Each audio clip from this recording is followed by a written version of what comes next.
जिस गली और नली की बात कर रहे हैं, आज वो नर्क है। नर्क निगम के नाम से लोग यहाँ जानते हैं। किसी भी गली में चले जाइए, जहाँ रोज अब शिलान्यास हो रहा है, चुनावी जब भी आता है, चुनाव आता है, इनकी शिलान्यास आज तक ये गलियों में नहीं हुआ। तो पटना साहिब में कहीं भी आप चले जाइए, कोई अच्छा इंस्टीट्यूट की व्यवस्था नहीं है। बच्चों को खजांची रोड जाना पड़ता है, बोरिंग रोड जाना पड़ता है, मतलब पटना की तरफ मूव करना पड़ता है। तो एक बार पढ़ाई करने के लिए, मतलब एक असामान्य परिवार को अगर जाना है, तो उससे 100 से 150 रुपए की खर्चा उसकी है एक अच्छे इंस्टीट्यूट में जाने की। तो लोगों में एक उम्मीद है कि अगर जन स्वराज आती है, तो हो सकता है कि मेरा बच्चा जो बाहर है, वो मेरे पास वापस चला आए। जो बेटा अपने पिता से नहीं मिल पाता, जो माँ अपने बेटे से जुदा है, चाचा भतीजे से जुदा है, वो पर्व मेरे साथ घर में मनाए। बड़ा ही पॉजिटिव और बड़ा ही जोश से लोग प्रशांत किशोर जी का और जन स्वराज का इंतजार कर रहा है। जहाँ एक पार्टी को आपने 15 साल दिया है, किसी को 20 साल दिया है, किसी ने आपको ये बताया कि आप लालू प्रसाद जी का चेहरा देख के, आप राहुल जी का चेहरा देखकर आप वोट कीजिए। हमारी पार्टी जन स्वराज सिर्फ ये कह रही है कि अपने बच्चों को देखकर वोट कीजिए। तो एक मौका जन स्वराज को जरूर दीजिए। हम वादा करते हैं कि पटना साहिब की तस्वीर बदलेगी। नमस्कार, सच एक्सप्रेस देख रहे हैं। मैं हूं आपके साथ संजीव सिंह। ये चुनावी यात्रा के दौरान इस वक्त हम पहुंच चुके हैं पटना साहिब विधानसभा क्षेत्र में और पटना साहिब में हमारे साथ बातचीत करने के लिए जनसुराज से संभावित प्रत्याशी रंजीत प्रभाकर जी है। सबसे पहले तो बहुत बहुत धन्यवाद आपका बात करने के लिए। बहुत बहुत धन्यवाद, और आपके सभी सच एक्सप्रेस के व्यूवर्स को मेरा नमस्कार। तैयारी कर रहे हैं विधानसभा चुनाव की, क्या तैयारी आपकी चल रही है, क्या स्थिति देख रहे हैं पटना साहिब विधानसभा क्षेत्र के इन दिनों में, जनता का कितना प्यार मिल रहा है? देखिए, मैं पटना साहिब में विभिन्न जनसभाएं अब तक करा चुका हूँ, और सबसे ज़्यादा इफ़ेक्टिव है लोगों के साथ जो मैं जनसंपर्क कर रहा हूँ। लगभग मैं तकरीबन 20 वार्ड के जनसंपर्क मैं कर चुका हूँ, और पर डे कोशिश करता हूँ कि 400-500 घर को मैं टच करूँ। तो जहाँ भी मैं जा रहा हूँ, लोगों से डायरेक्ट संवाद, लोगों से मिल रहा हूँ, उनके विचार समझ रहा हूँ, और जहाँ भी जाता हूँ बड़ा पॉजिटिव है। लोगों में बदलाव की एक होड़ लगी हुई है। उन्होंने कहा है कि बहुत साल हो गए, पटना साहिब का एक नया तस्वीर देखना चाहते हैं। कि जो मेरे कल्पनाओं में पटना साहिब 40 साल में नहीं बदला, एक उम्मीद है कि जन स्वराज आकर जिस तरह से वो हम लोगों में एक उम्मीद जगाई है, जिस तरह प्रशांत किशोर जी बिहार में घूम कर लो हम लोगों को अपनी मूलभूत अधिकारों के बारे में बता रहे हैं, तो पटना साहिब के लोगों में भी एक उम्मीद जागी है कि इस बार परिवर्तन लाना है। यहाँ की मूलभूत समस्याएं क्या देख रहे हैं आप? लगातार क्षेत्र में जा रहे हैं, जनता के बीच जा रहे हैं, समस्याएं क्या देख रहे हैं, कितना काम हुआ, धरातल की क्या स्थिति है? देखिए, जो समस्या जो जैसे 40 साल पहले थी, 30 साल 32 साल हमारे माननीय विधायक जी को हो गया, मगर जो स्थिति पहले थी और अब भी हो गई, उसमें कोई कहीं बदलाव नहीं आया है। आप देखिए, यहाँ पे जो सरकारी स्कूल हुआ करते थे, वो लगभग बंद पड़े हैं, हर वार्ड में बंद ही हो रहे हैं, मतलब नए खुले नहीं। यहाँ आप अगर किसी से पूछेंगे कि नए कॉलेजेस 40 साल में बने हैं, तो उनको पता ही नहीं है कि कोई कॉलेज बना हो, या कोई ऐसा स्वास्थ्य केंद्र बना हो, या शिक्षा की कोई ऐसी व्यवस्था हो, या बच्चों को खेलने के लिए अच्छी मैदान हो, मतलब व्यापारियों के लिए अच्छी सुविधा हो। तो समस्याओं एक समस्या की बात क्या करूँ मैं?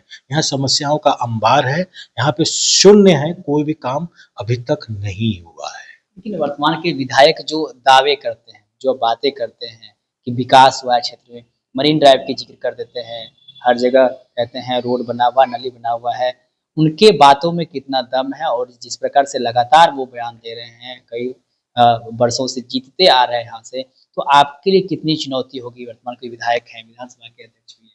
देखिए, बड़ी पार्टी से हैं, वो विधायक हैं, चुनौतियाँ तो रहती ही हैं। चुनौती हमेशा, आप किसी भी चीज़ के लिए अगर आप आगे बढ़ते हैं, तो संघर्ष बड़ा होता है। हाँ, जहाँ तक आपने कहा कि 30 साल से जनता ने उन्हें प्यार दिया है, सम्मान दिया है, बिल्कुल दिया है। मगर एक उम्मीद में कोई विकल्प नहीं था, जिसके कारण जनता के पास विकल्प ना होने के कारण एक बड़ी पार्टी हुई, संगठन के दम पर। ना कि पब्लिक और यहाँ की जनता के दम पर, संगठन के दम पर इनकी हमेशा जीत होती रही, और आज ये ना कहीं एक माइंडसेट इनका बन गया कि हमें जनता की ज़रूरत नहीं है। जब मेरे पास संगठन है, तो संगठन ही मुझे जिताएगी। आप पटना साहिब का आप आए हैं, मैं तो अनुरोध करूँगा कि आप भ्रमण कीजिए। जिस गली और नली की बात कर रहे हैं, आज वो नर्क है।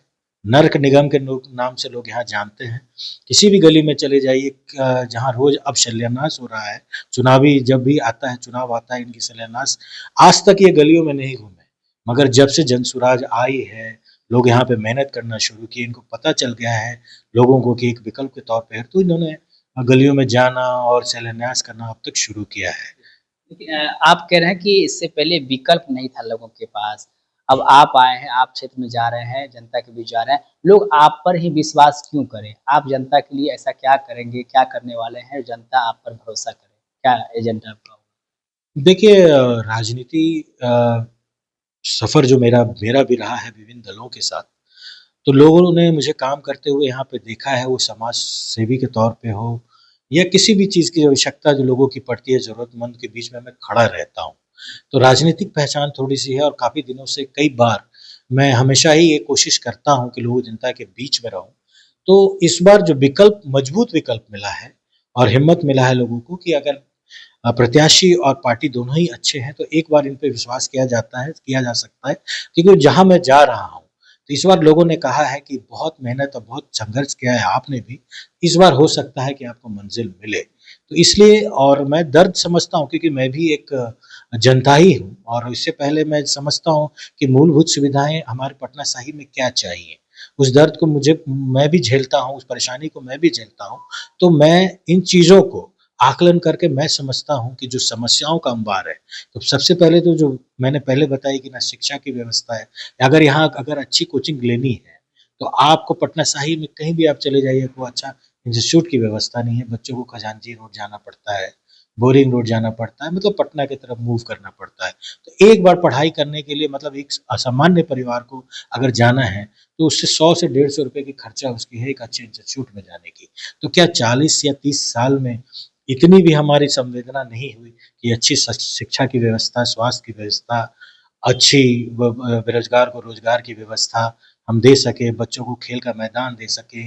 मतलब ऐसी कोई भी व्यवस्था यहाँ पे अभी तक आपको कहीं भी नहीं मिलेगी, जो 40 साल में मतलब 12 साल का एक युग होता है, हमने तकरीबन ढाई युग दे दिया एक पार्टी को और एक व्यक्ति को, कोई बदलाव नहीं आया है। जब प्रशांत किशोर जी जिस विज़न के साथ बिहार में घूम रहे हैं, पदयात्रा कर रहे हैं, उस विज़न को जनता भी समझ रही है। लेकिन आप जब जनता के बीच जाते हैं, तो जनता का क्या रुख देखते हैं? प्रशांत किशोर जी के विज़न से जनता कितना संतुष्ट है? जिस प्रकार से प्रशांत किशोर जी कहते हैं कि अपने बच्चे के भविष्य को देखते हुए वोट करें। कैसे देखते हैं इसको? देखिए, जनता में जब मैं जाता हूँ, जैसे मैंने बताया कि मैं लगातार जनसंपर्क कर रहा हूँ और लोगों से मिल रहा हूँ। लोगों में बड़ा ही पॉज़िटिव है कि भई इस बार जो आदमी बात कर रहा है, जो कह रहा है, कहीं न कहीं वो लगता है कि वो मेरी बात कर रहा है। हर किसी को, हर महिला, हर पुरुष, हर बच्चे को, हर वर्ग को ये लगता है कि हमारी बात कर रहा है। पहली बार कोई आया है जो जाति धर्म से उठ के ऊपर, मंदिर मस्जिद से ऊपर उठकर वो हमारी मूलभूत सुविधाएँ की बात कर रहा है, हमारे बिहार की अस्मिता की बात कर रहा है, हमारे बच्चे जो पलायन करके हैं, उनको वापस लाने की बात कर रहा है। तो लोगों में एक उम्मीद है कि अगर जनसुराज आती है, तो हो सकता है कि मेरा बच्चा जो बाहर है, वो मेरे पास वापस चला आए। जो बेटा अपने पिता से नहीं मिल पाता, जो माँ अपने बेटे से जुदा है, चाचा भतीजे से जुदा है, वो पर्व मेरे साथ घर में मनाए। बड़ा ही पॉजिटिव और बड़ा ही जोश से लोग प्रशांत किशोर जी का और जनसुराज का इंतज़ार कर रहा है। इसी उम्मीद में हम लोग भी लोगों के बीच जा रहे हैं, लोगों का बड़ा प्यार और सम्मान मिल रहा है हम लोगों को। अंत में पटना साहिब विधानसभा क्षेत्र की जनता को 2 लाइन में क्या मैसेज देना चाहेंगे? कि देखिए बहुत सह लिया आपने जो सहना था, अब एक मजबूत विकल्प मिला है। मैं तो कहता हूँ कि एक मौका सभी को देना चाहिए। जहाँ एक पार्टी को आपने 15 साल दिया है, किसी को 20 साल दिया है, किसी ने आपको ये बताया कि आप लालू प्रसाद जी का चेहरा देख के, आप राहुल जी का चेहरा देखकर आप वोट कीजिए। हमारी पार्टी जनसुराज सिर्फ ये कह रही है कि अपने बच्चों को देखकर वोट कीजिए। तो एक मौका जनसुराज को ज़रूर दीजिए। हम वादा करते हैं कि पटना साहिब की तस्वीर बदलेगी।